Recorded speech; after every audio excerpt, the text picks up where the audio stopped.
to catch anyone up who doesn't know about this saga, like I signed a record deal when I was 15, and I always kind of refer to it as I got my music back this summer, but I never owned my music at all. So traditionally, a lot of record deals are set up in a way that artists don't own what's called their master recordings. Owning your master recordings means that you have complete control and power over distribution, licensing, and essentially the way your legacy is shaped. It's a huge thing. It's always been a huge thing for me. Like since I was a teenager, I've been actively saving up money to buy my music back and to ever own it in the first place, because it's usually the label that owns it.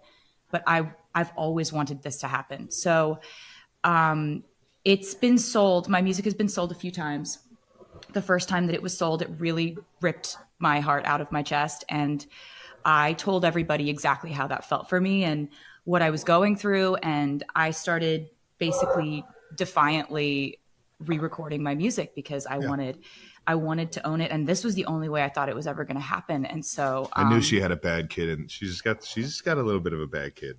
Yeah, it's not a bad kid. That's a freaking savvy kid. That's what that is. Defiant. That's like, hey. Yeah. I've been told I've been defiant a lot of times. Well, you are defiant. So. You're very defiant. It's like I insubordinate, Travis. Insubordinate. Yeah, it's. I think for me, that was the closest I ever thought I would get to owning my music, and so re-recording my music, it was so exciting to get to have that opportunity. But there was still I thought about not owning my music every day. It was something that I never was. It's like an intrusive thought that I had every day. And so we do the Eras tour. After the Eras tour, I had a meeting with my team, and we decided this might be a good time to approach the current owners of it. The owners of it was a private equity firm called Shamrock Capital. I knew them to be above board people. They had been very friendly to us.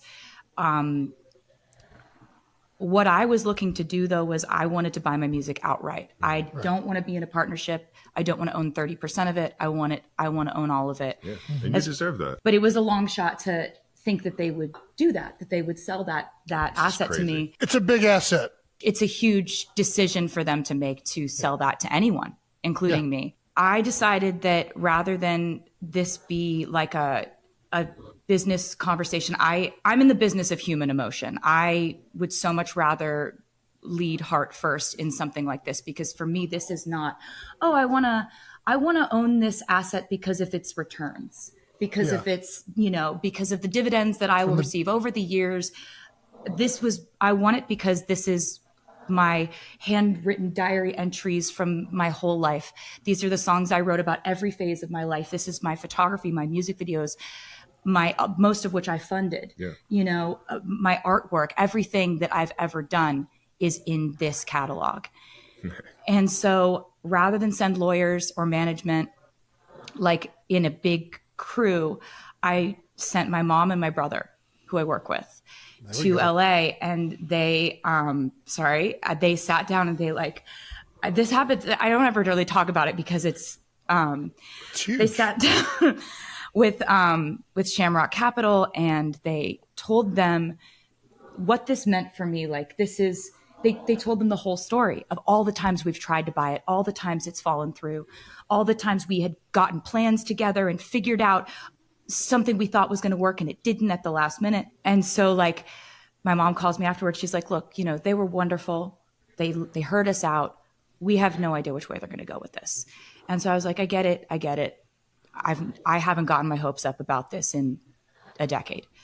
And so it was a couple months after the Super Bowl. We're in Kansas City. And I get a call from my mom, and she's like, you got your music. Yeah. And so sorry that it's literally been so long since this happened. It's every time I talk about it. She was like, you got your music. And I just very dramatically hit the floor, for real. Honestly, just started been a long time coming, bawling my eyes out. And I'm just just weeping and kind of unable. I was just like, really? Really? What do you mean? What do you mean? And I'm like, get yourself together, get your shit together. Like, just go tell Travis in a normal way. Yeah. And I knock on the door. He's playing video games. And I'm trying to say it in a normal way. And I'm just like, Like, oh no, what just happened? What just happened? and he puts his headset down. He's like, guys, gotta go. And I think he thought something was wrong. And you come up and I'm just like, I got all my music back. And then just start absolutely heaving, just dead crying. weight, just dead weight, losing Dropped, all control. Had no power in my legs to support myself. And yeah, this changed my life. I can't believe it still. Every time I think about it, it's like, I have to tell the short version to everyone because it is still like this will affect the rest of my life. I think about this every day now, but instead of it being like an intrusive thought that hurts me, it's, I can't believe this happened. Like, how lucky am I? How grateful am I? I'm so grateful to like the artists that helped me with my re-records, because when I did my re-records, I started doing those in 2021. Mm-hmm. And a lot of, like, most of the industry trades were like, this is a bad idea. This is her sort of derailing her career in a way. Nobody's interested in you doing the same album twice. Fans are not going to be engaged with this. This is not going to go well for her. Somebody knew though. And it was like, I still was able to like reach out to friends of mine, like Phoebe Bridgers, Keith Urban, Maren Morris, Chris Stapleton, Haley Williams from Paramore, Fall Out Boy, like all these absolutely incredible artists that like shape who I am as an artist. Yeah. And they like agreed to be a part of the re-records. And I one of the only people I told before this happened was like, I called Phoebe Bridgers and I was just like, and she's like, did you just say what I think you said? I was like, yeah. And so this has just been like, I'm so grateful for it. It's just unbelievable. And I was so happy you were there when that happened. I mean, because I could not stand. Yeah. I mean, I started crying too. I'm a You crier. were weeping. I was just so happy for you because I've seen how you make music. I've seen how you make these videos, seen the effort and the focus and the strategy behind what just one album in Torture Poets Department and in Fortnite. And I was blown away that you had been doing this your entire life.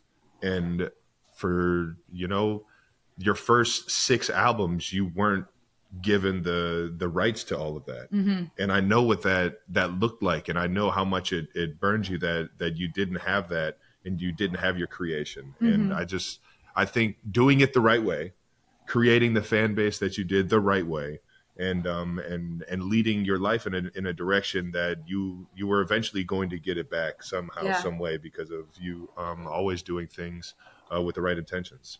So thanks. So how does music ownership, this is so crazy to me. So you wrote these songs, you sang these songs, you put everything into them. And don't get me wrong, there's publishing companies, people that support artists out there, but how does ownership of music even work? Like when you recorded these songs when you were 16, right? Is that like the singer? Can you dumb it down to us 92%? Yeah. The singer gets a certain portion. The artist gets or the songwriter gets a certain portion, and then the publishing company gets a certain portion. Okay, so that's a great question, and there's 2 main categories that we're talking about here. Just go ahead. So master recordings is the actual recording. Yes, it's the actual vocal, band, production, mixing, mastering, that actual thing. Yes. Mine also included my album artwork, my music videos, everything that went along with any era of music that I had done for my first 6 albums. Got it. Every era. So then there's another category, which is publishing.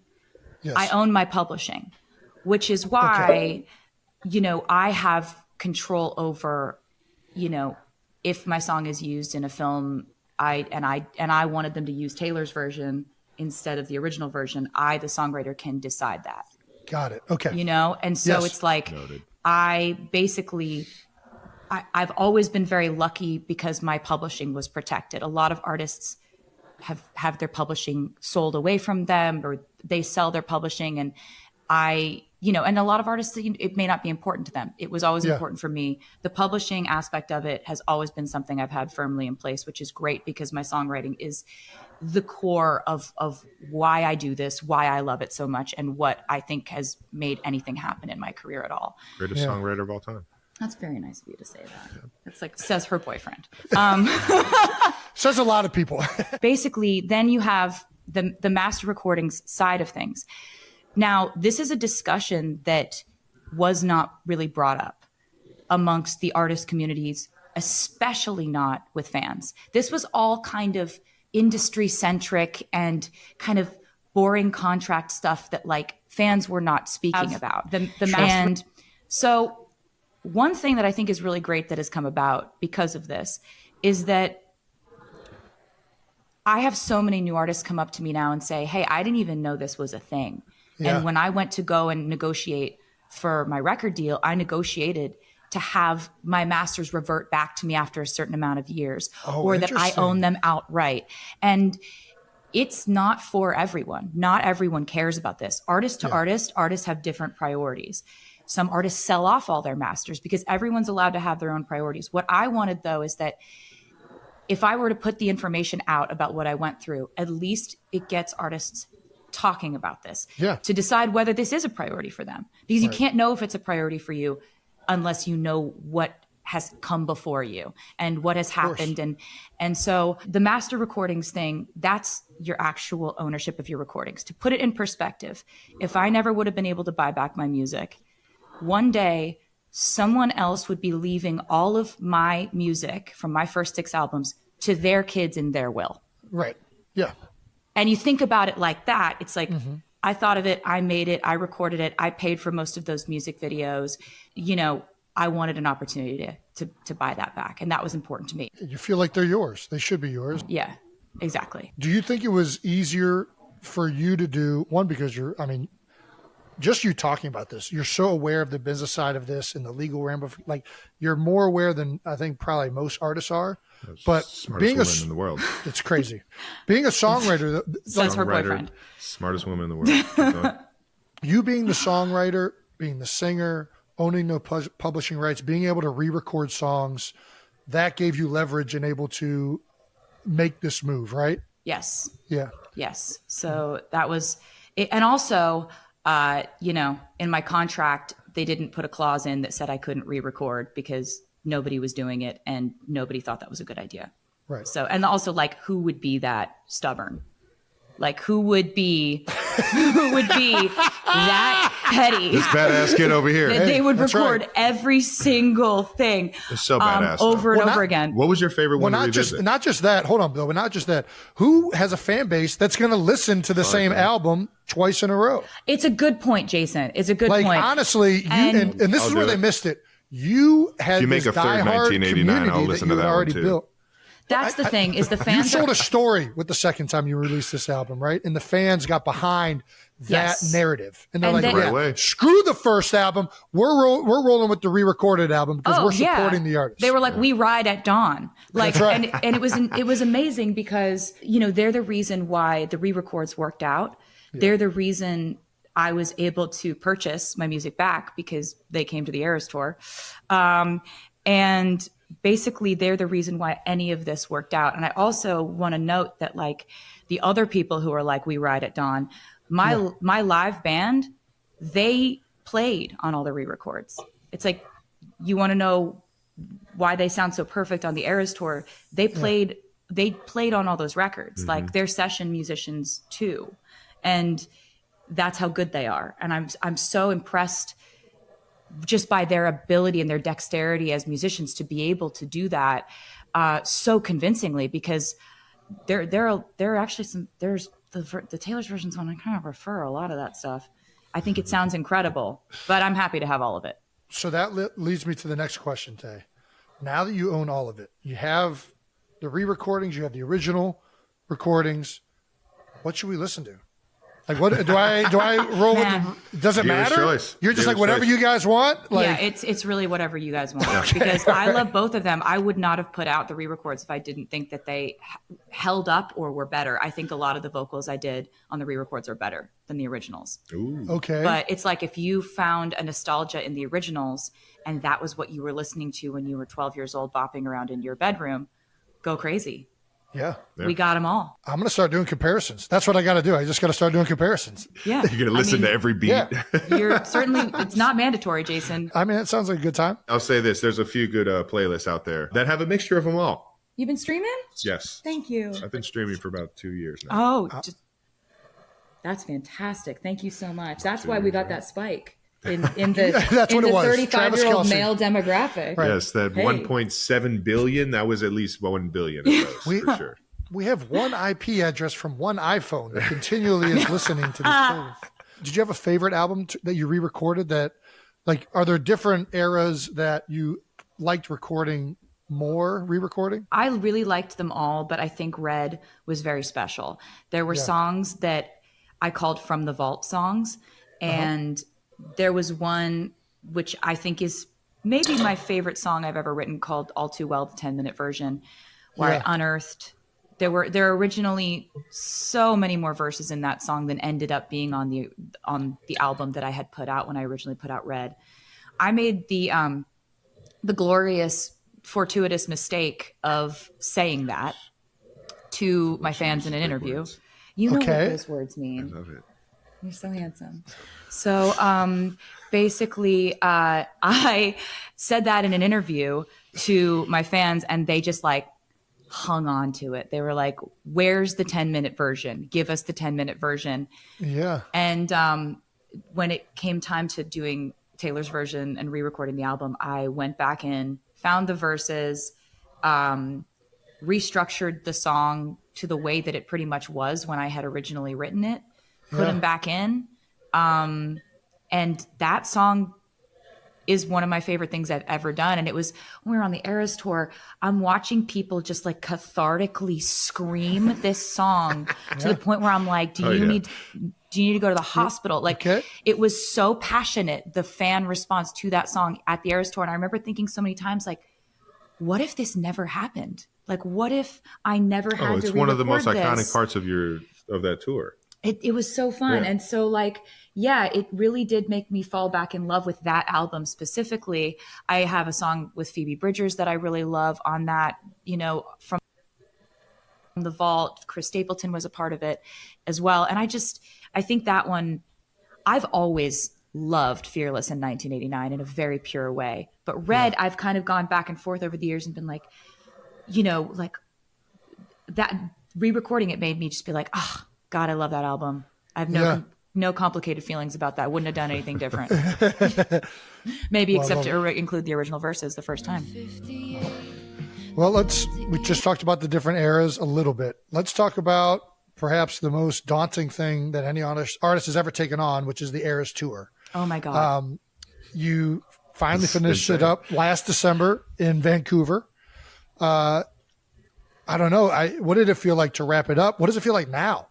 Like not touring and being on a jet every day, basically trying to go from country to country. Yeah. I mean, it's insane. It feels great, Jason, to be honest. I'm not going to lie to you. You don't miss it? I miss it. I do miss it, but it's like, it was perfect for what it was. Yes, do you know what I mean? Yeah, and it was a lot of physical therapy, and it was a lot of like being in a state of perpetual physical discomfort. Kind of like when you're in season, Yeah, no. Yeah. I'm not getting hit my first time by huge 300 pounders, but the heels. When I saw the recovery station in the hotel room after with the toe spacers. I got an acupuncture mat. I'm telling you, dude, the similarities were crazy. I'm like, oh my gosh. She does more than I do. We're like comparing physical therapy stories, like recovery stuff. But have you ever tried taping your ankles? We related on how much big torture ankle we put our tape guy. bodies through. I miss it because I miss the fans and I miss that connection. But at the same time, it was so special. It was like the most formative time of my life. I learned so much about about how far I can push myself. And if I set a goal, making that a 3.5 hour show in the beginning of the tour, it's like, you can't like be sick one day and then decide tonight it's going to be 2.5 hours. Right. And it's really just like prioritizing the fans' experience before anything else. And my fellow broken heart. Yeah. Don't get me started. Like, dude. Don't you get me started. Or like stomach flu, or like just like aching feet or blisters or whatever. Like it just was. Which she had all of this going through. Usually and it's all at the same time. But going into her fourth show. Yeah. And it's just, it was kind of the coolest thing in the world, because when we were putting together this tour, I had some really lofty goals I wanted to reach conceptually, because I wanted to show fans, and especially younger fans, visuals and sort of performance art references that were really important to me as a kid, and what inspired me to want to do this, right? So like, I wanted to put elements of musical theater, Broadway, ballet, scenery that you would see in an opera, kind of thinks like this. I was about to say, I watched the whole tour. I just thought it was amazing. I didn't notice. But that's exactly it. I wanted it to be references that I thought were really high concept and really high value for fans, and for them to see things they hadn't necessarily seen before, all in one concert. But I wanted to do it at the highest intensity, rapid fire. You're seeing something new every 15 to 30 seconds.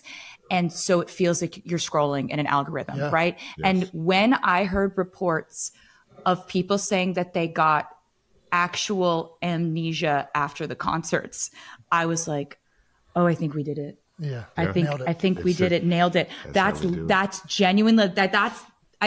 Wasn't even shooting for that goal, when they're like, I saw so many things and I experienced a state of euphoria that I now don't remember what happened to me. I was like, oh my God. All I remember is that she didn't want to meet me. That's it. That's it. That's all he got about. And as much as you, and I've told you this, as much as you want to, give New Heights credit, I give the Eras Tour credit. Yeah. I give the Eras Tour credit, because if I would have never gone to that show and been mesmerized and just been captivated, and then left with such a desire to want to meet you, I would have never went on here and told everybody how butthurt I was. Yeah, I had never just been so engulfed in the curiosity of who you were. Oh, that's and really look at this. wonderful. One of the best things about that last statement is you didn't even know what the word engulfed meant before, like you met Taylor. Like you have broadened your horizons so much. We're the perfect.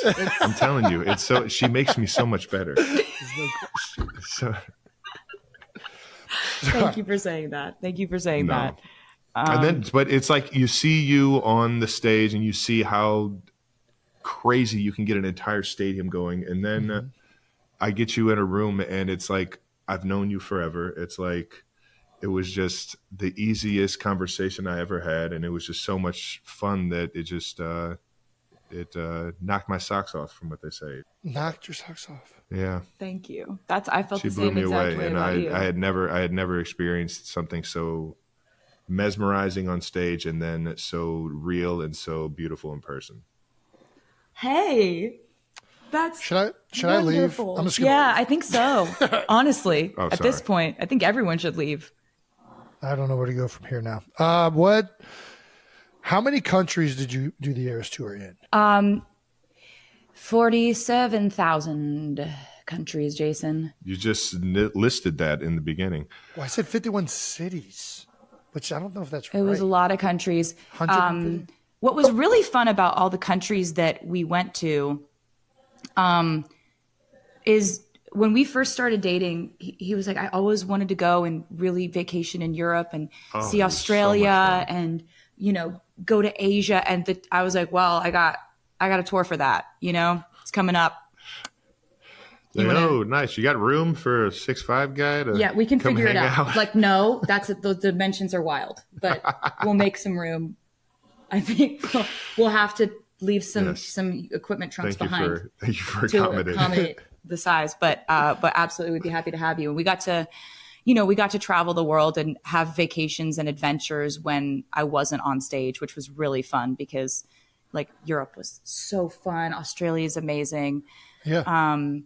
It was great. And that entire part of our lives, like I was on tour for so long and now I finally am not on tour.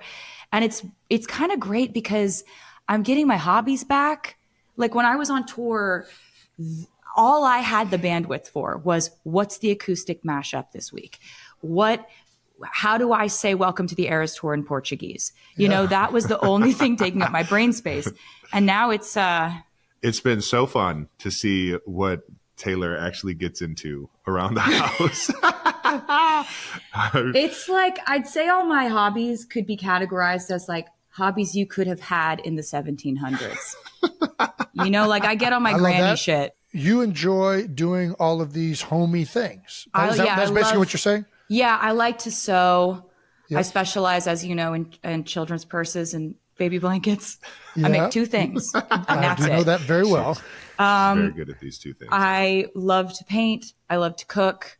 I have a different baking obsession every 6 months. I am the luckiest man in the world. Right now we're very deep in a sourdough obsession that has taken over my life. I am aware. Yeah. And I'm very deep in it now. You've got me deep in this. I'm lucky. I'm working as much as I am and running as much as I am because I'm getting the caloric intake. Yeah, he asked me to send him 2 loaves of sourdough at training camp. I'm like wrapping sourdough loaves in like saran wrap or whatever, like cling film. The sourdough's taken over my life in a huge way. I'm really talking about bread 60% of the time now. It's become a huge factor. I mean, and she's getting good with making all these different versions of it. Oh yeah. My favorite one was probably, I mean, the regular sourdough is one of my favorites, but the blueberry. Yeah, we do. There's a blueberry lemon. There's cinnamon swirl, cinnamon raisin, and this one I've been workshopping for the girls because they love everything rainbow. Funfetti sourdough. Oh my gosh, it's gonna blow their mind. No, it will, because they love sprinkles. Like we put sprinkles in everything when we hang out. Yeah.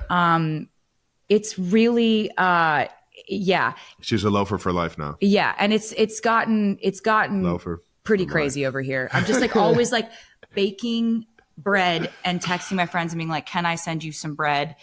I need some feedback. Do you like this one better than you liked the other one? Like I did the rise a little differently. I'm on like sourdough blogs.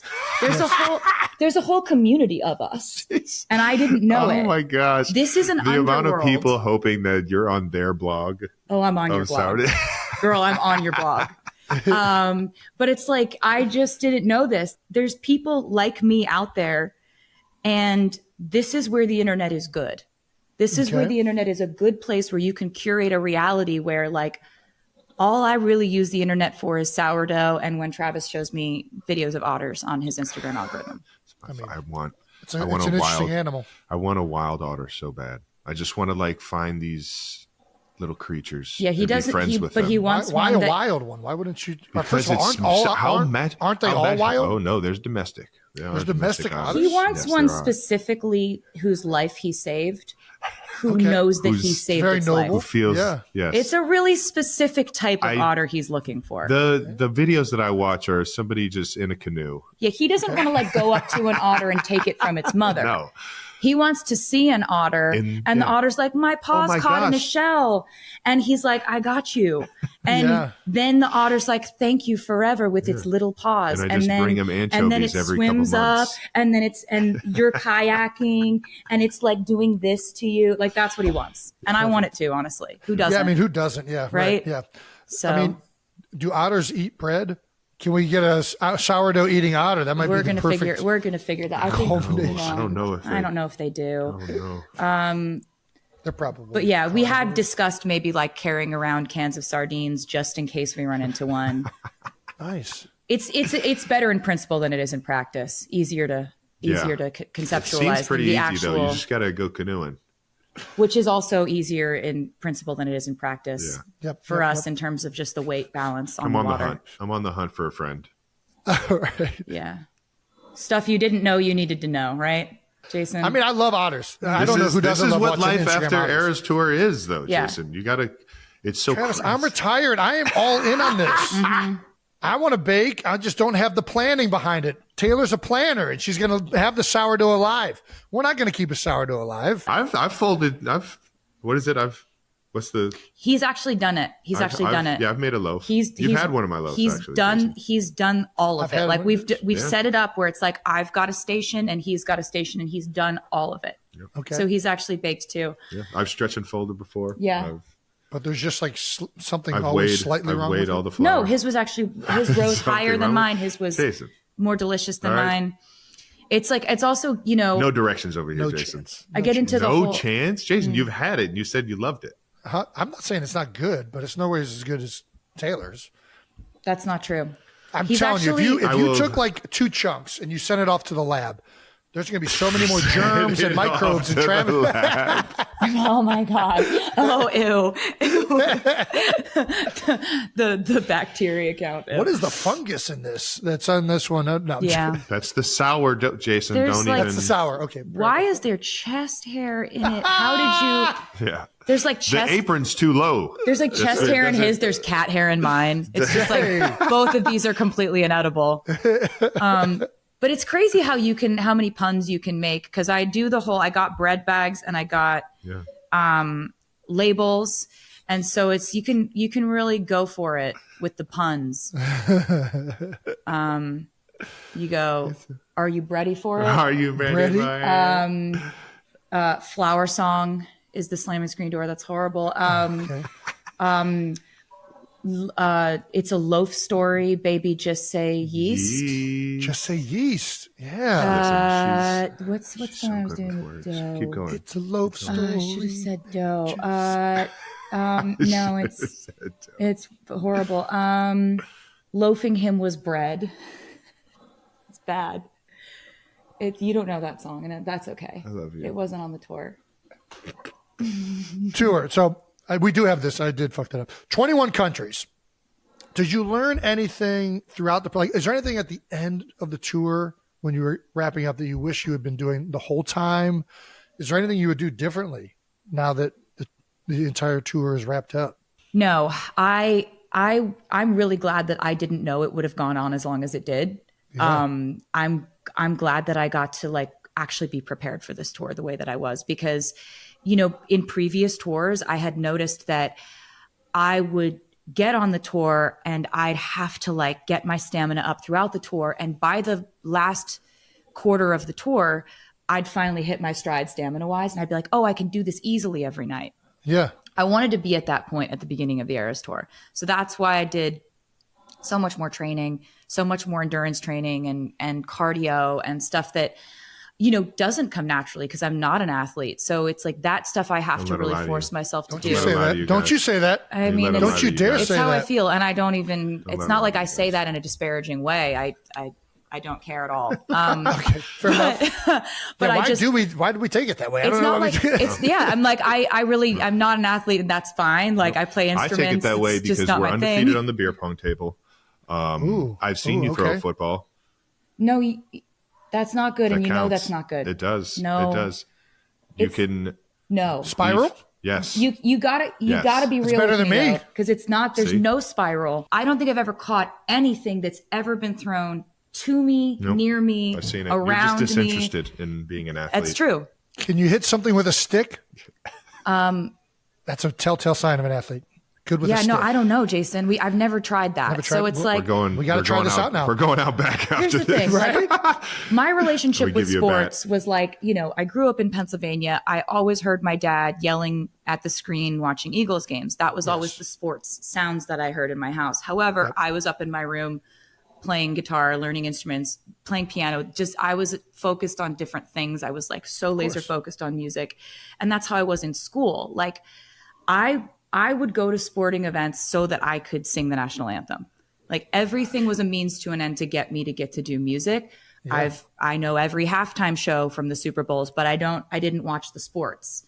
No. And so Watching Travis, the Eras tour and seeing that power skip, I knew you were an athlete from the power skip.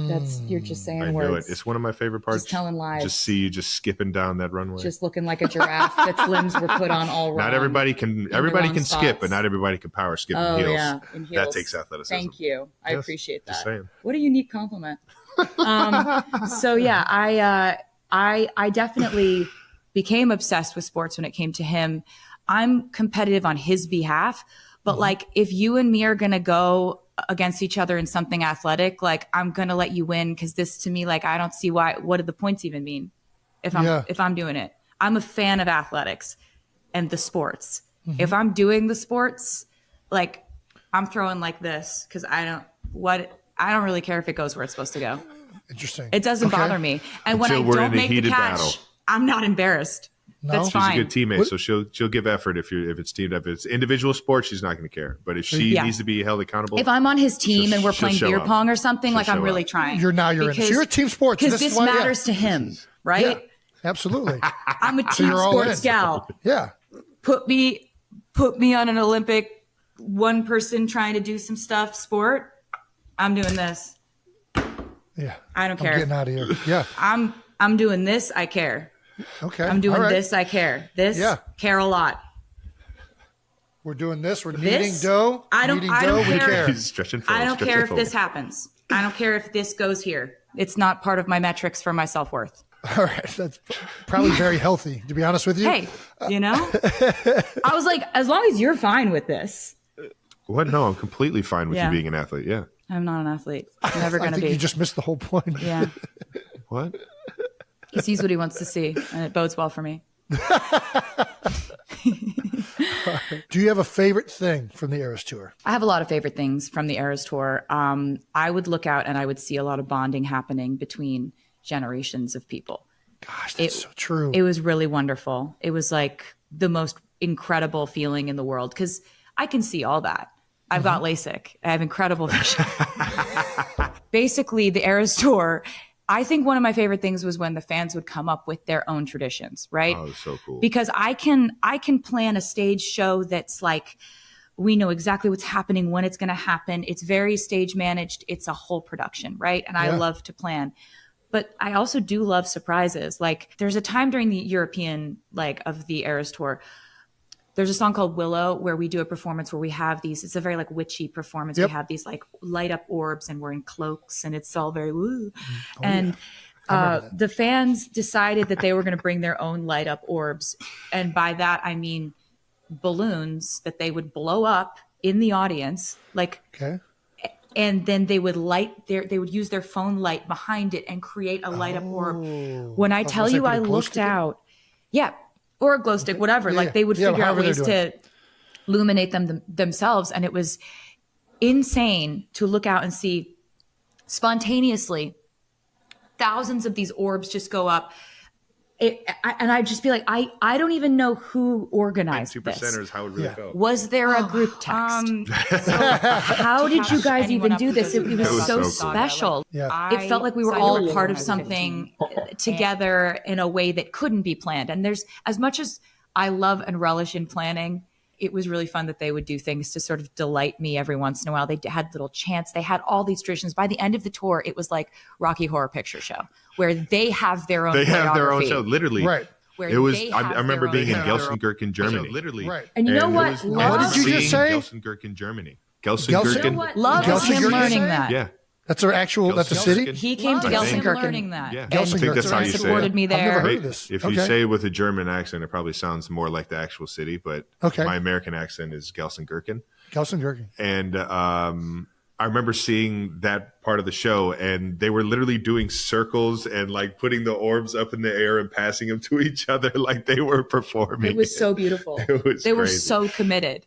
I've never played for crowds that were as committed. Yeah.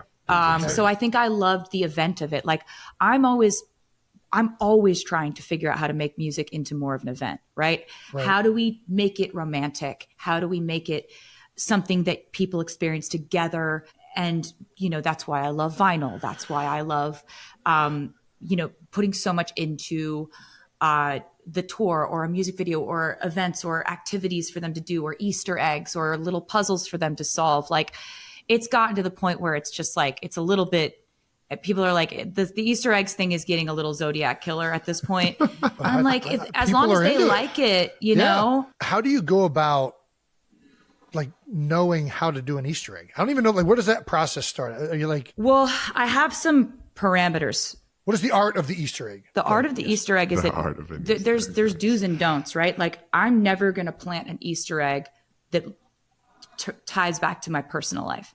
It's always going to be towards music or a musical, something I'm coming up with, something I have coming up, a plan I have coming together, something that you don't know I'm saying for a specific reason that you'll hear later and you'll go back and be like, oh my God. Like I think my favorite one of those was I was given an honorary doctorate from NYU and I made the commencement speech and I put so many lyrical Easter eggs in that speech that when the Midnights album came out after that, the fans were like, the whole speech was an Easter egg.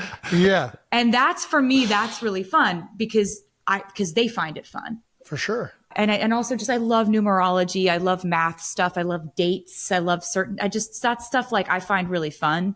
And I want Easter eggs to be a certain thing where like, if you are a part of the fandom and you want to experience like music in a normal way, then you don't even see these. You don't even care what that thing is above that doorway under that dimly lit flickering light over there that's upside down backwards in Braille. You don't need to know what that is. I love this. Yeah. But if you want to look at that, but if you do, then it's there. Yeah. Do you know what I mean? Like if you know, if you're in the know, you know. Yeah. Oh yeah.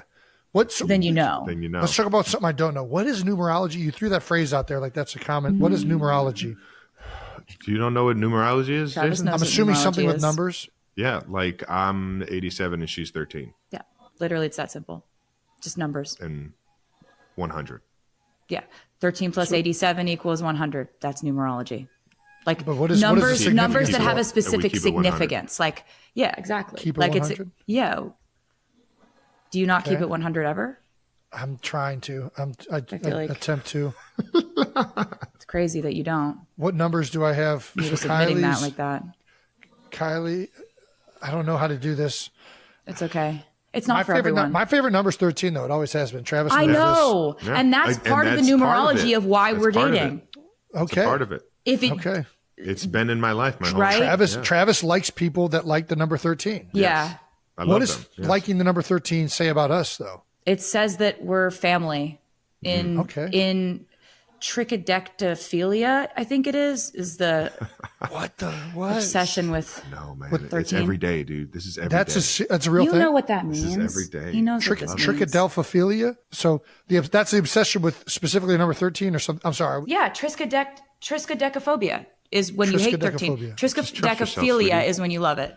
Philia is love. Mm-hmm. I don't know why. I think it was like everybody else was afraid of number 13. So I'm like, yeah, that's I like phobia. 13. That's phobia. Okay. Yeah, you're just being contrarian, which I love. I love that about you. All right. Well, you're just like, you want to do this? I'm going to do this. That's exactly how I sound. Oh, Jason. Let's get Jason.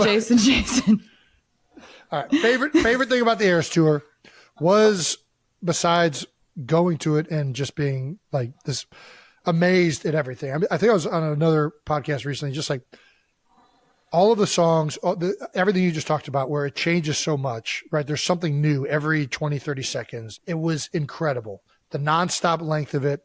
But I'm going to be remiss if I don't say one of the things that I loved is watching Travis Kelce get on the stage, the man in the tuxedo. It was so good. It was so special. That was like, we were like, that came out because we thought we were doing a bit. Like we both thought we were just joking. Because a lot of what we're saying is like inside of a bit and we're laughing the whole time. And every once in a while, one of us will be like, are you serious? Like I could be.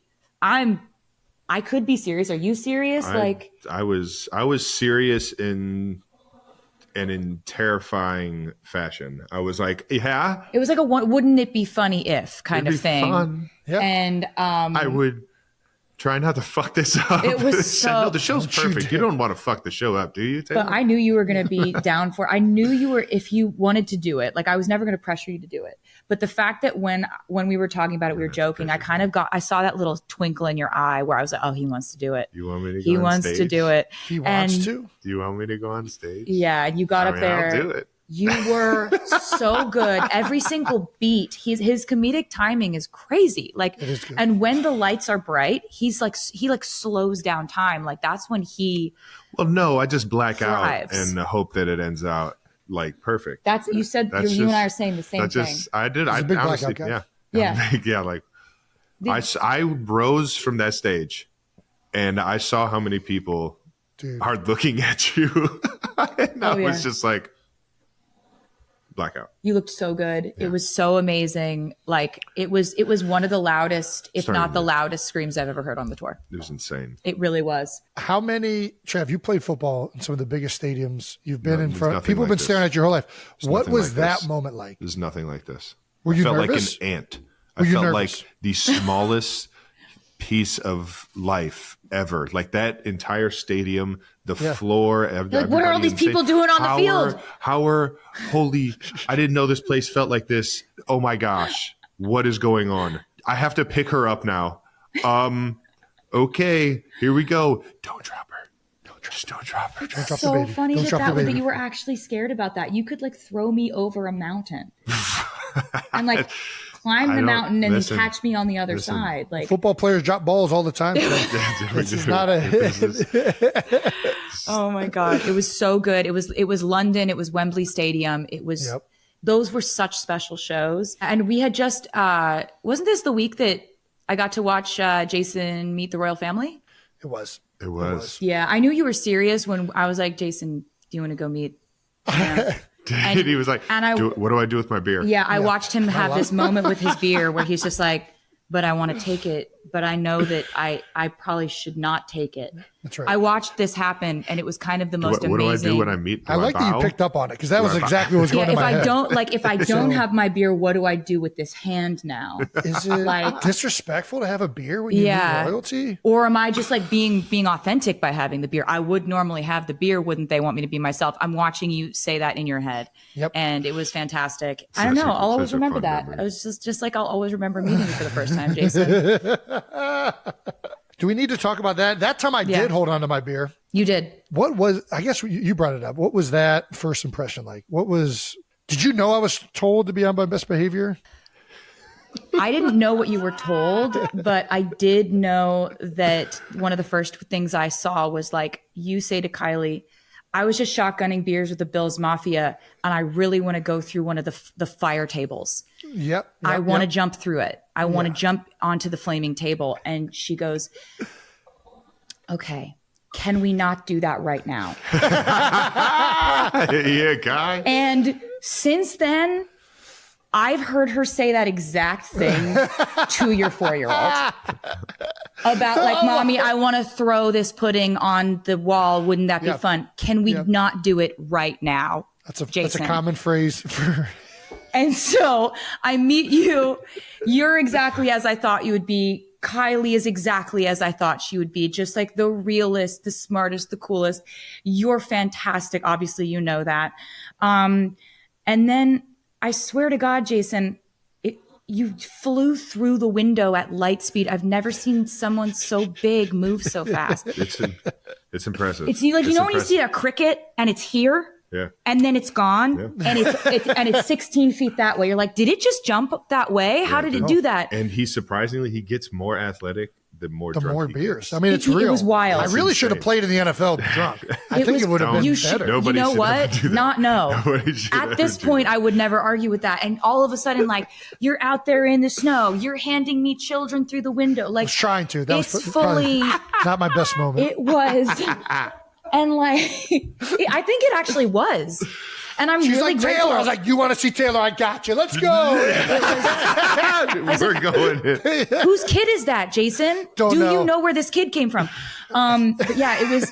I think it was your best moment, and I think I'm very lucky to have gotten to see it. I love this like new world that Travis has shown me because it's so fun. It's so exciting. There's so much pressure on these players that I kind of was like, I've only ever been in music and been like, you know, seeing that, but the pressure on sports is just such a different type that I have such a respect for everyone. Like everyone I meet on his team, like everyone I see doing this, I'm just like, you've been focused on this since you were a kid, and it shows. Well, and I'm sure there's a lot of relatability there. Anybody trying to be the best at what they do and dedicating their lives to it. I mean, yeah. And right. I've been so lucky because I never have gotten to see what the suite looks like when I play the game.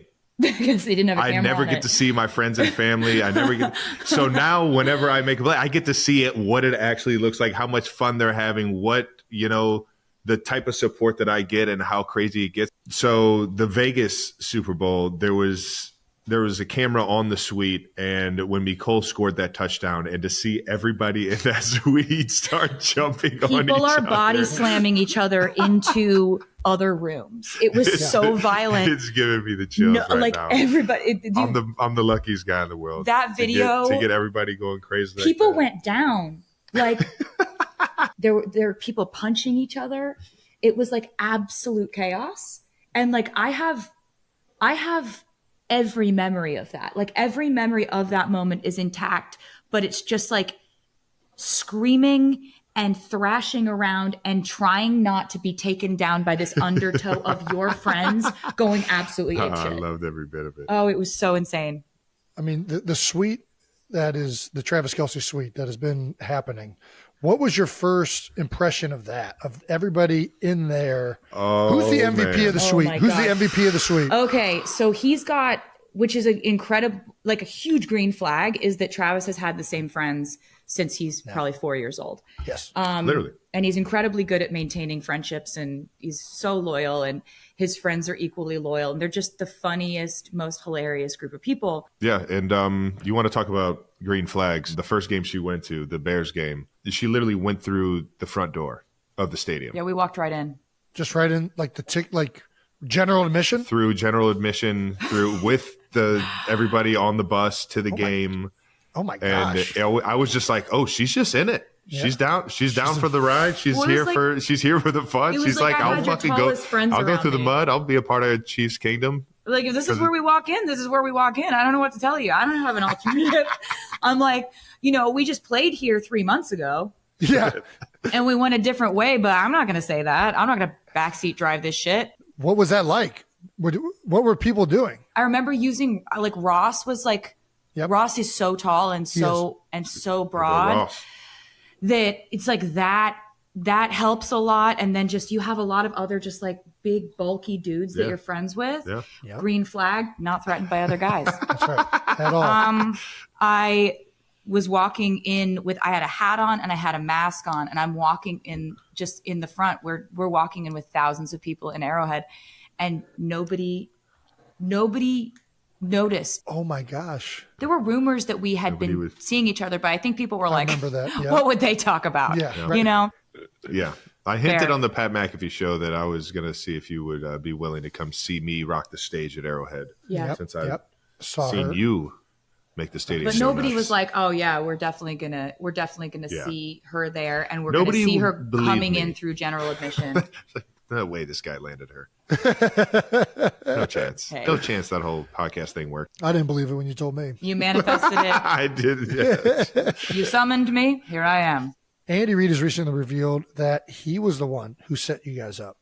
How true is this revelation by Big Red? Whatever Andy Reid says, we're going to stand by. We're not going to refute anything. He says it. Cupid, that's what happened. Big Red. It's all the same. That's what happened. He's been friends with my dad. My dad is the most social man who's ever been born. Shout out to Scott. I was about to say, who's not friends with Scott? He's just a maniac. He will make a friend in an airport in 1971, have a 5-minute conversation, and still be talking to that dude twice a week now.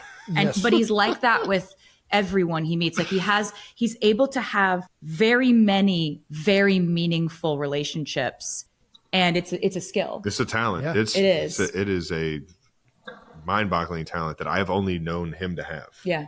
It's He's a impressive. savant. It is impressive. He's a savant. Social savant, my dad. And so he knows Andy, and Andy's been coming to shows for years and stuff like that. So I've always had like a really positive vibe about Andy Reid.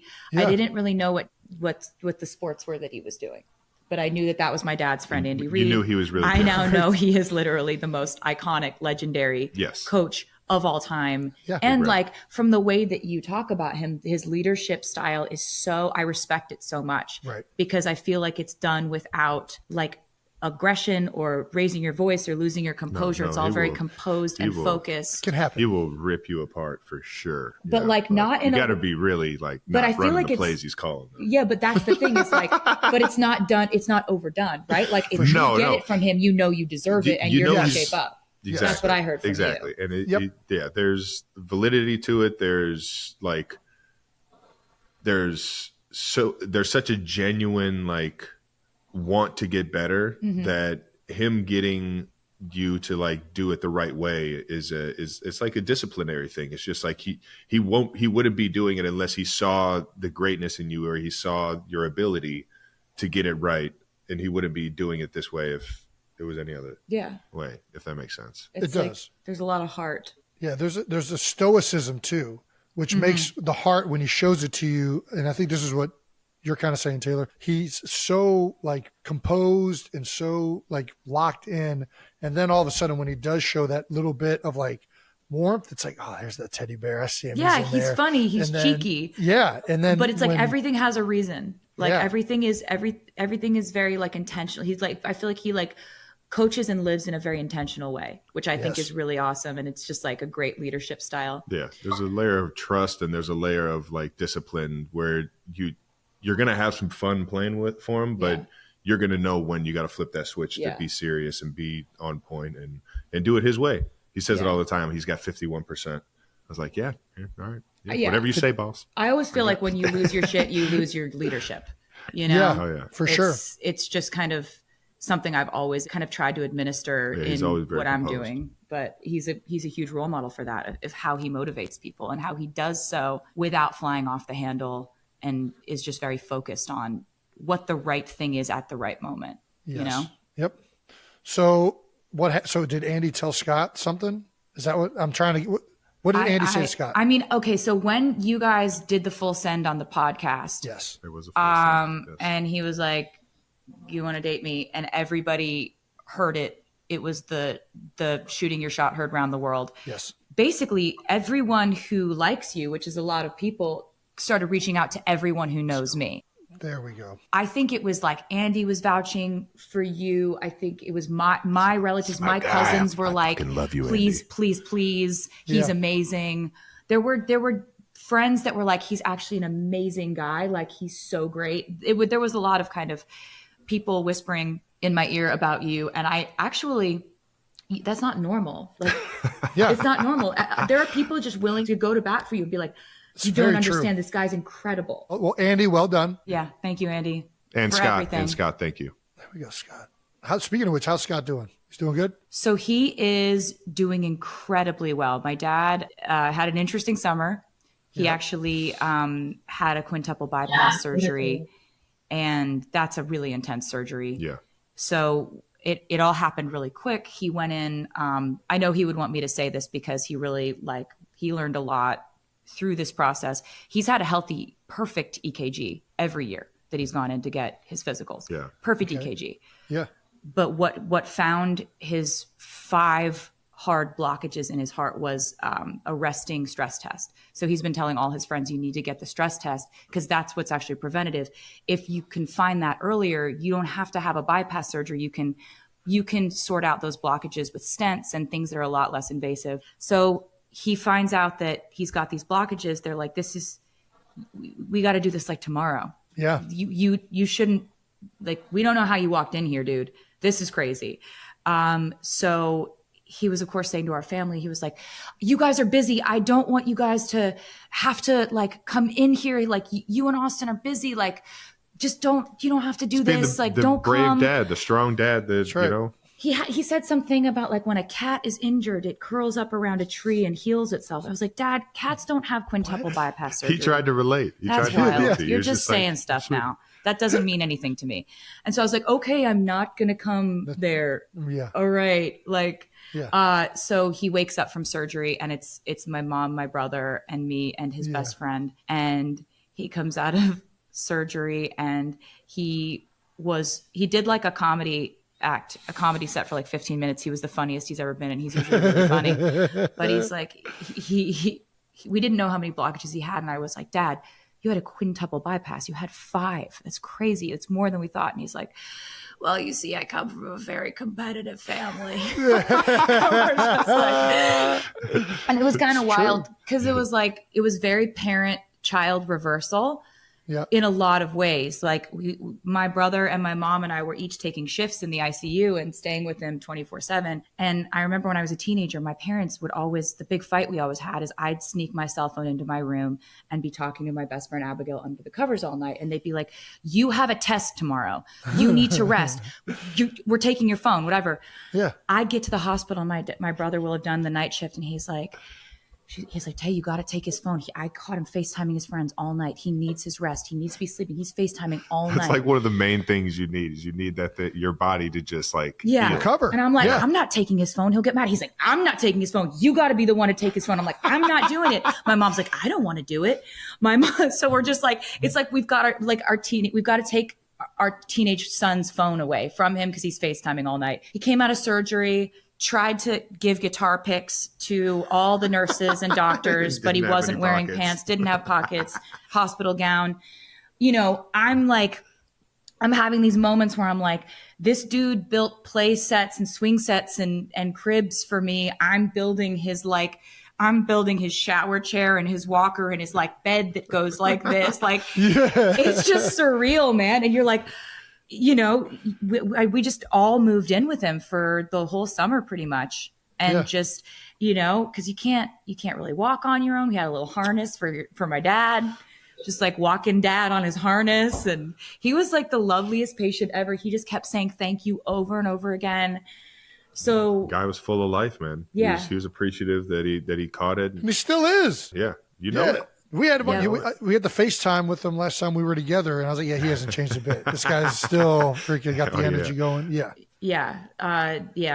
So like Trav was hanging with him the other day and he was like, so sweetie, he says he's at 75%.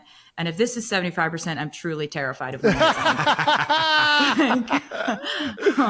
To give you the update, I'm probably at 85 to 90% now. So we still got a month though. Yeah. So my dad's like, new arteries, new me. My mom just got a new knee. There we go. New knees.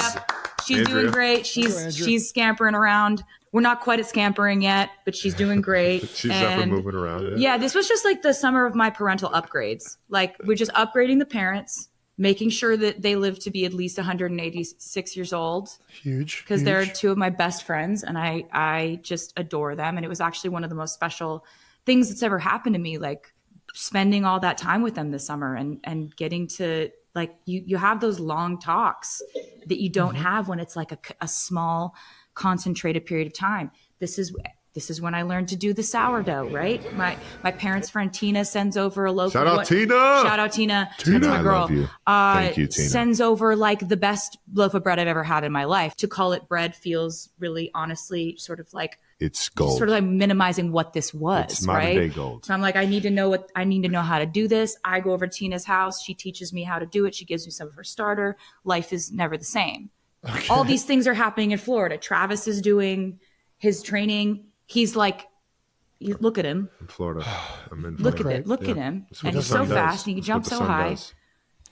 So this was our Florida summer. That's what it is. It's a hell of a drug. It's one hell of a drug. Really Florida'd it up. Florida. Yeah, no doubt. All right. How many people have come up to you guys and talking about or spoken about how much they've appreciated you being a part of the Chiefs and like their daughters all of a sudden being into sports? Because I get it all the time. Yeah. I can't imagine how much you guys get it, how much the game has grown. It definitely feels like a lot of people say that to us, which is really kind because there was never a thought in either of our heads that that was going to be a I had no idea. That was a pleasant surprise. Seeing all the little girls in the stands at games, and you could see a proud father right there standing next to him. It's definitely been fun to see that like surprise. You know, I think a lot of the women and girls, maybe they like watched one game to see me cheer on my boyfriend or whatever. But if they stayed, which is what people are saying based on the numbers, that's because the game is so great and it's such an amazing, interesting thing to learn about. I will say it was cool to see the comparison of it all, because the way she runs her tour, her show, her like team and everything like that is very like team friendly. There are similarities in terms of her athleticism. Yeah. What she's doing for 3 hours. I mean, listen, I was screaming. I was screaming for 40 seconds during the intro, and I'm out of breath. That's what I'm saying. That's what I'm saying. But the preparation it takes to get there. We can work on that. I got a whole regimen for you. Okay, we'll get you on the tour prep. It'll be great. Perfect. The goals that you set for yourself to achieve, like it's very like there are some similarities that I thought you found like, I don't know, like fascinating that you kind of have that same regimen going into stuff. And I thought that was fun for me to at least see when I saw you on tour and saw how much of a team you guys were. On paper, like we actually kind of have a very similar job. Like our job is to entertain people for 3+ hours in NFL stadiums. And it's like, it's like when I'm there, it's called a dressing room. When Travis is there, it's called a locker room. For me, it's called a rehearsal. For him, it's called a practice. For him, it's called his coach. For me, it's my mom. So there will be times for like game versus show, right? I'll be like, baby, how was the show? Game. How was the rehearsal? The practice. Field, stage, they're the same thing. We just call them different things. Yes, Very exactly. true. It was cool to see the comparisons and how it kind of, I don't know, both aligned. And how hard she works in the gym. We've been to the gym like numerous times, and she works harder than me every time. That's not true. That's crazy. You can like squat lift a car. Okay. He's just saying words. That's just genetic. He's just genetics, saying baby. words. That's one rep. Genes. That's one rep. This is what people I can forget. stretch more. That's what I can do more. Yeah. I've heard about we've talked about the treadmill walk-in while you're doing the whole show and like all of it. We can't walk for 4 hours, Kevin. When's the last time you walked for 4 hours, Travis? I've never even tried that. I'm not stupid enough to try something like that. You kidding me? My knees would be shredded. Oh my God. So one of the other things that's been crazy to witness is just the media attention, right? Like I think you play in the NFL, you think Travis on the two of us. Yes. Okay. The media attention on your guys' relationship, on the amount of people that talk about it constantly, the theories that are out there, of which I am probably way too invested in. How do you guys handle all of the noise and chatter about everything that's going on in both of your lives? We don't really. I don't see a lot of things. I'm of the firm belief that like, if you're basing your if you're getting your feedback from the internet or from comments and stuff, like I just really think that like anything you feed your brain, it will internalize. Anything you feed the internet, it will kill. Yeah. And I've been in the music industry for 20ty years. It's pretty hard to hurt my feelings at this point. She's a pro, and it took me a little while to be a pro about it. I think initially, and there's still some like wacko theories from the beginning that I was very like, oh no, like how is she handling this? I don't like the last thing I wanted to do is screw this up. Yeah. So I'm like, in my mind is like her being so calm, cool, collected, and so just real and understanding about everything that's going on really made me grow up real fast in that aspect of things. But also I think the fact that you genuinely find a lot of online discourse to be truly hilarious. Absolutely. And hilarious. That changes things for me because discourse and truth. Find the humor in it. Find the humor in it. If he's seeing things and he thinks it's funny and it doesn't even affect his day at all, like that's really completely bled into the way that I metabolize these things. It's at a point where like something can be about me, like my name can be in the actual headline and it can still be none of my business. Okay. Like, people might be out here doing too much. Just shaking ass. Doesn't mean I have to do a damn thing. Yeah. we live in such a social media moment where a lot of people's identities and they get their feedback from that, right? Like, and I'm a real constructive criticism guy. Like, give me constructive criticism all day. I will take it. Coach me up. It'll fuel She's me. an athlete, dude. It's helpful, right? But I have so many like friends or acquaintances or people where like they'll see one comment they don't like, right, and it will ruin their day. It'll ruin their night. Like, and I just want to say to them, like, you should think of your energy as if it's expensive, as if it's like a luxury item. Not everyone can afford it. Yep. Like, not everyone has invested in you in order to be able to have the capital for you to care about this. Right. Because like what you spend your energy on, that's the day. And it's so true. Right? Like, it doesn't matter where you were. Like, maybe you went to go get coffee today. Maybe you saw friends today. If you were obsessing over one thing that you saw, like you literally like saw some guy call you mid, and and you can't stop thinking about it. No, he did not. You can't stop thinking about it, dude. That's the day then. That's the night then. And so I've been able to sort of mediate a really healthy relationship with not seeing a whole lot. To what you just said too, and social media expounds all of this, because everybody knows if they say one thing, but all of a sudden if they put Taylor Swift attached to it, it's going to get 1,000 more retweets and likes and hate comments or love comments or whatever. It's going to stir up tons of controversy. Totally. And I get this way all the time, where I just recently like went into the facility with Cam Jurgens, and something was happening like in the social media world that I was like, why are people like upset at this person? This is bullshit, yada, yada. And Cam just hit me with like, are they really though? Or did just one person say something? Because I used to get the same way, where I'd get upset. And then it took me like, actually, nobody really gives a shit about this. Jason's early Twitter years. Oh, baby. Oh, my God. Oh, baby. He had to get off. He had to literally step away. It hit me right between the eyes. Because he would respond to, I wouldn't say everybody, but he wasn't shy of letting people know how he felt on Twitter. Oh, yeah. No, based off of their comments. It was honestly, Philadelphia, you guys know this, it was a treat. And it's become a treat again now that he's back on, because you'll have a friendly conversation. Twitter used to be like a different thing, right? Like, you remember Twitter. You're like, I fed a squirrel ate a piece of bread. Didn't know they ate bread I need like to get that. Back on Straight Twitter. Smashed it. Now that there's autocorrect, I need to get back on Twitter. Used to be, right? I'm like, I need a pair of scissors to open these scissors. Like, we're just thinking things, right? It's like a different thing now. And it's kind of about like, information is power, I guess, unless all of your information is geared towards you thinking that everything is about you.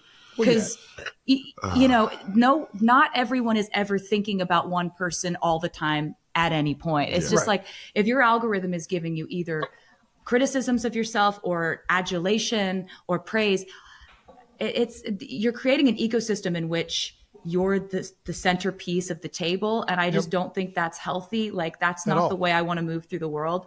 So I do detach from the internet in a huge way. Like, I'm just not, I have had my comments disabled on Instagram for like 10 years now. Yeah. And it's very smart. I don't miss it. Yeah.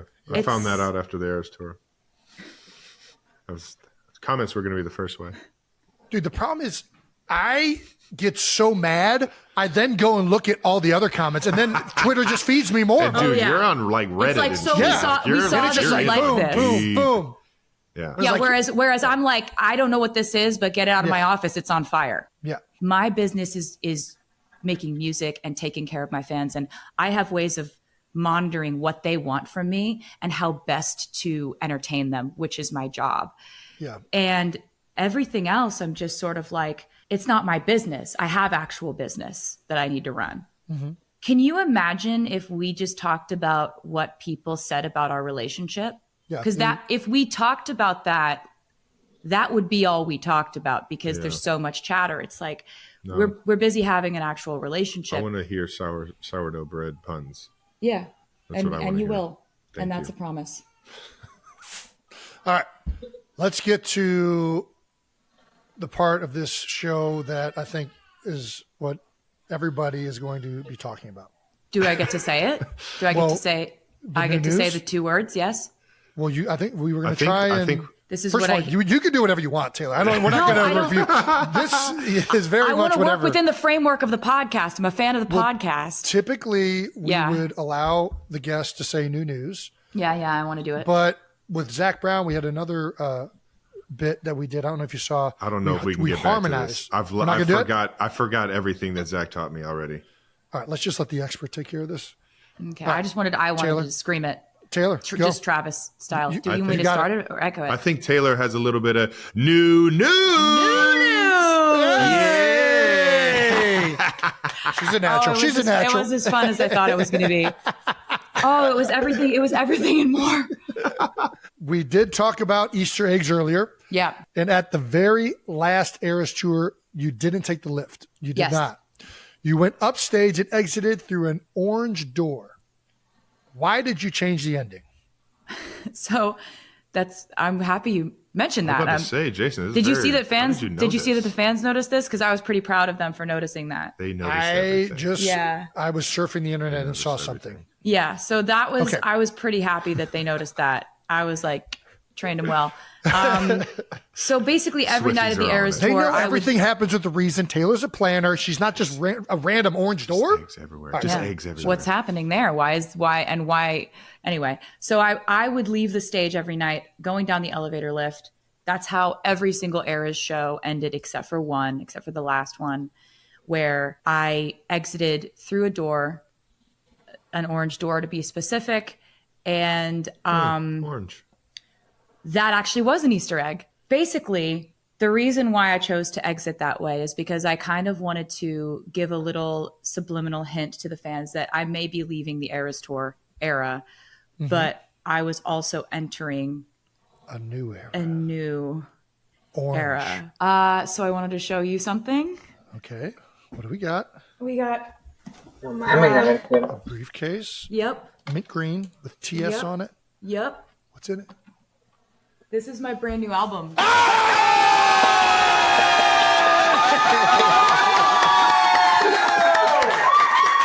got TS12, baby. This is my brand new album. It's called The Life of a Showgirl. Love it. It was something that I was working on while I was in Europe on the Eras tour. So while you were on tour, I was working. I would be on tour. How on earth did she do this on the tour? Is still blowing my mind. I just love it. I just love it a lot. I love music. I would be playing shows. I'd do like 3 shows in a row. I'd have 3 days off. I'd fly to Sweden, go back to the tour, and actually like working on this. I was physically exhausted at this point in the tour, but I was so mentally stimulated and so excited to be creating. Oh, and wow. This is... And literally living the life of a showgirl. I was. While she wrote it. That's why I called it that. Nailed it. So... do you want to see the back cover? I would love to see all of it, yes. The back cover is where we find the 12 tracks for my 12 tracks. 12 bangers. So this is, so we got all. What are they? So we got track 1, The Fate of Ophelia. Okay. Track 2. Go ahead.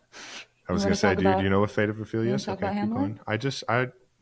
Hamlet? I don't want to get Jason all riled up. Yeah. So we can just go through the track. Okay. Yeah. Track 2, Elizabeth Taylor. Okay. You know who Elizabeth Taylor is? You better. I'm just kind of following. Along. Okay. All right. Track 3, Opalite. You know what Opalite is, Jason? Why? Can we stop asking me? Okay, I'm done. I'm done asking Jason things. He's like, I hate this structure I of know the conversation. a lot about this album, and I'm excited. Okay. Track 4, Father Figure. All right. Track 5, Eldest Daughter. Okay. Track 6, Ruin the Friendship. Ooh. Track 7, Actually Romantic. Track 8, I wonder who that's Wish List with $2 as the S's. Just thought I'd point that out. Grammatical flourish. Track 9, Wood. Nice. Track 10, Canceled, but it's in all caps with an exclamation point at the end. Oh, that's a banger. Track 11, Honey. And can you do drum roll? Last track, track 12, the title track, The Life of a Showgirl, featuring Sabrina Carpenter.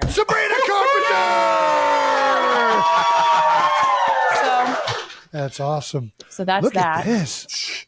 Yeah. And so That's then a we got showgirl. That is a showgirl. we Yes, got it this is. orange vinyl And it's orange. here. Yeah, it is. And sparkly. Entering a new Look how era. sparkly.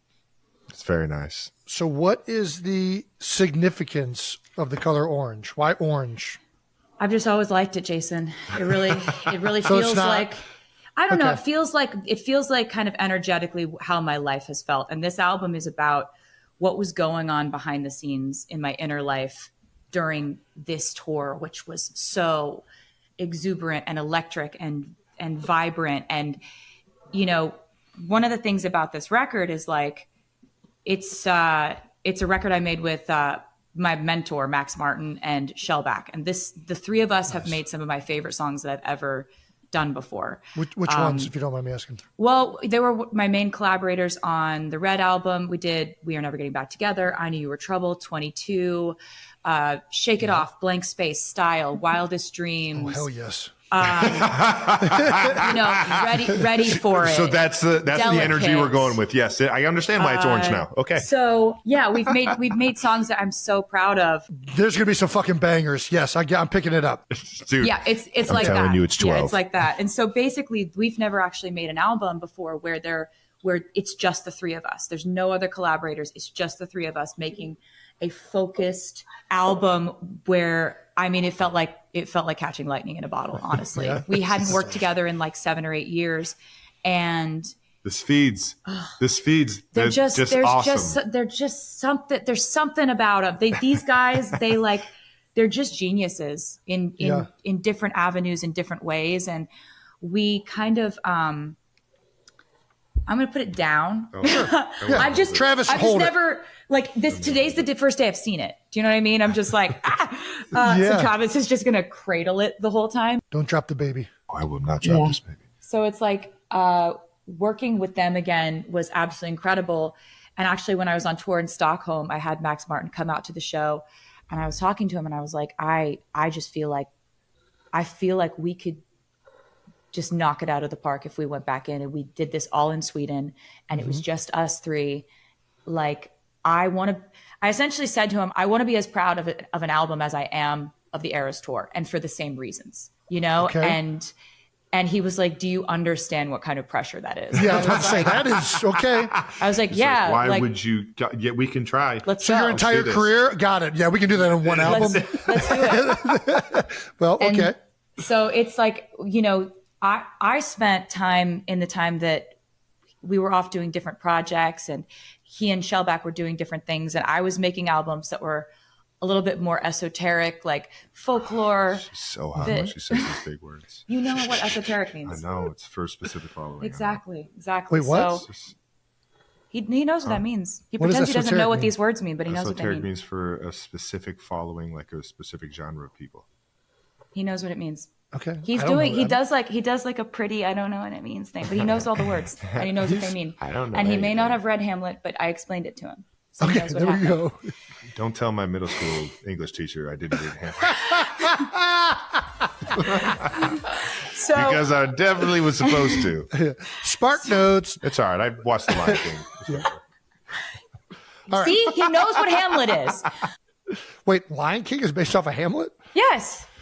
Jason, your Reddit searches need to be more focused on We need to relevant things. Okay. we need your relationship with the internet to be like a little bit purer. Don't I got not the pure. algorithm. I got the My My algorithm. relationship relationship with the if I'll we're send talking it. I'll about s- my relationship with the internet is bad. It is it's about as bad as it can get. Yeah. Sorry. No, you're fine. So I was like, okay. I made a few records that were a bit more like specific in their sound or whatever, like Folklore, Evermore. Those were a little bit more like alt folk kind of leaning, and just kind of exploring and trying to challenge myself as a writer. And I feel like both Max and Shellback did that too in their own ways, going out into the world. And by the time we came back together, I feel like we had so much more dexterity to what we do. And it's almost like we'd all grown up so much. Like Shellback and I were both in our early 20s when we started working together, the three of us. And so it was very much like we were the ingenues and Max was the mentor. And this was the time where it felt like all three of us in the room were carrying the same weight as creators. And So it cool. was really special. It like meant the world to me to have this creative experience where like we knew that we had to bring the best ideas we've ever had. Yeah. And I also know the pressure I'm putting on this record by saying that, but I don't care because I love it that much. And I'm so proud of it. And it just comes from like the most infectiously joyful, wild, dramatic place I was in my life. Yeah. And so that effervescence has come through on this record. And like, as you said, bangers. And we were just like, there's no other songs coming. It's not like with Torture Poets Department, I was like, here's a data dump of everything I've thought, felt, there's a lot of songs on that one. In 2 or 3 years. Here's 31 songs. This is 12. There's not a 13th. There's not a 4th. There's not other ones coming.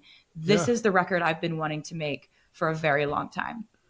I love it. I love this so much. Where do we start? I don't know where to start. You gave us a lot of information right there. I know. We didn't tell Jason that we were doing this. No, I just said, like, can I go on the podcast? Because Brad Pitt did it and I want to do it too.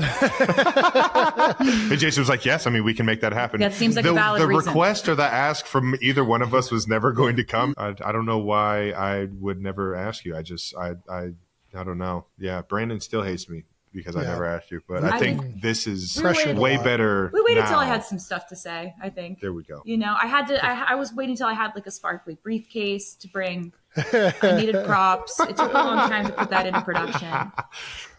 So, well, it is finished. And do you want to tell everybody when it's coming out? It comes out October 3rd. October 3rd. This album comes out October 3rd.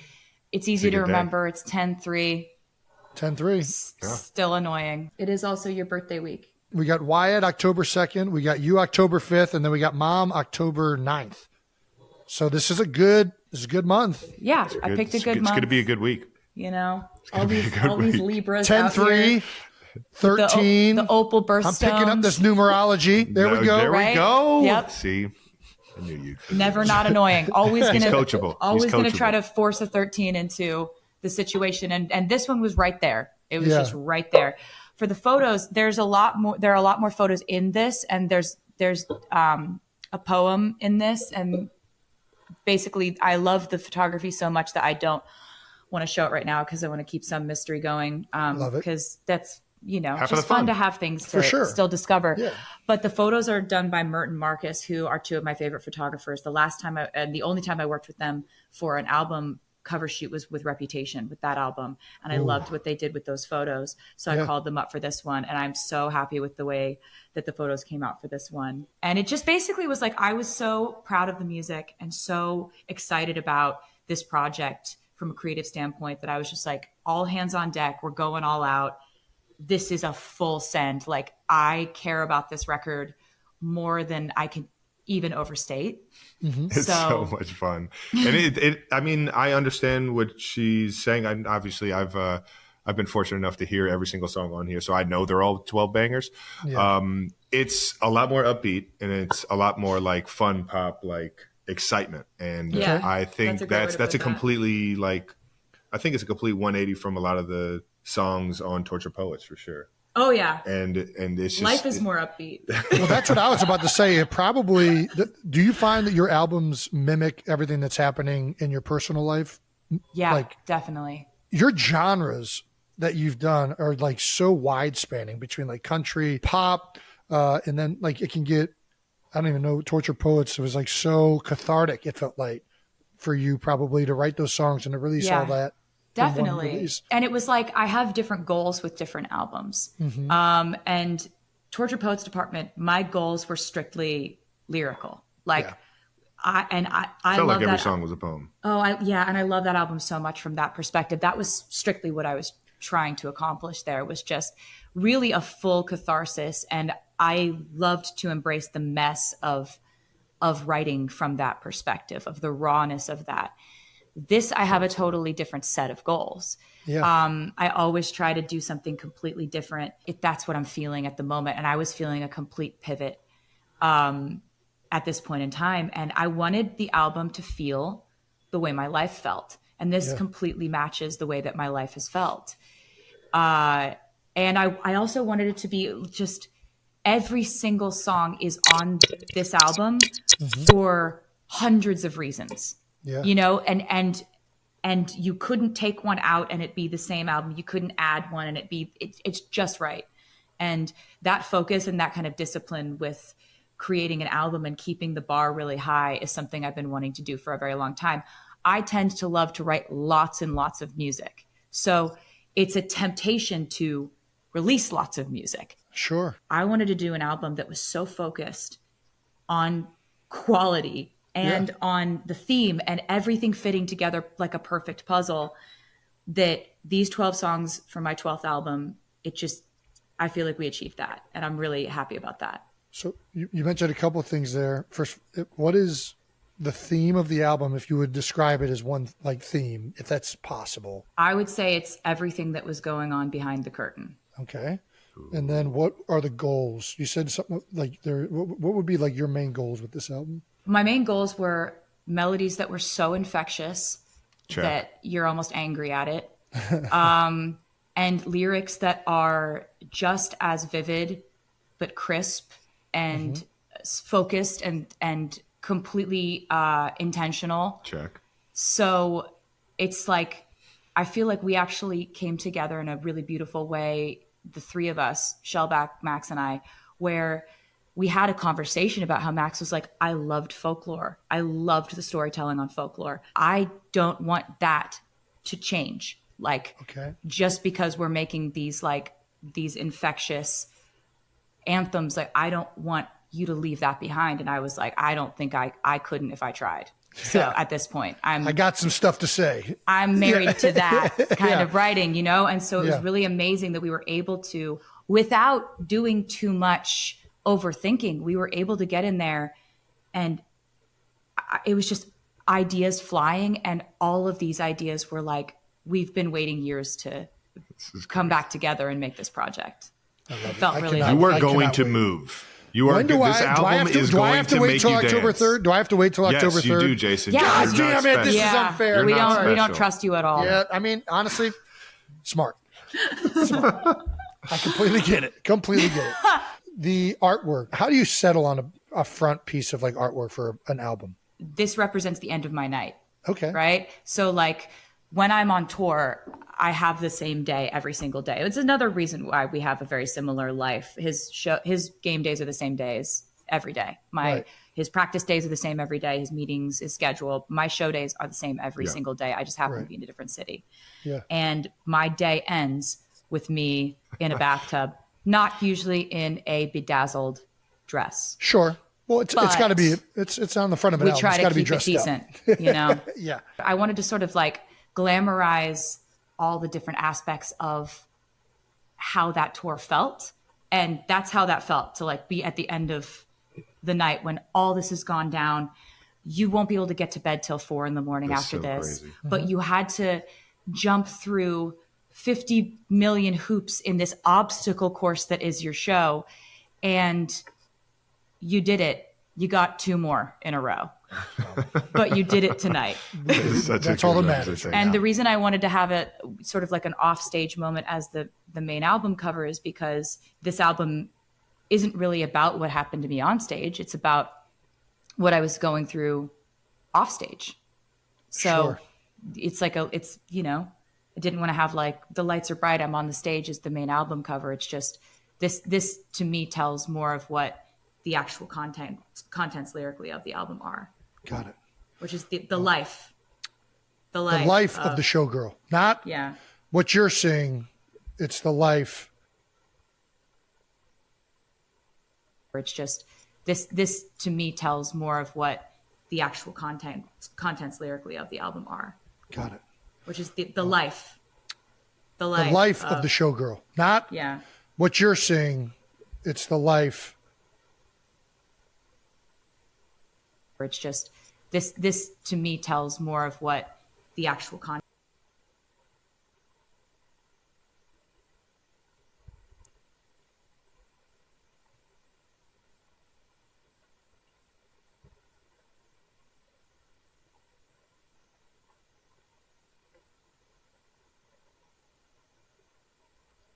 God, you said he was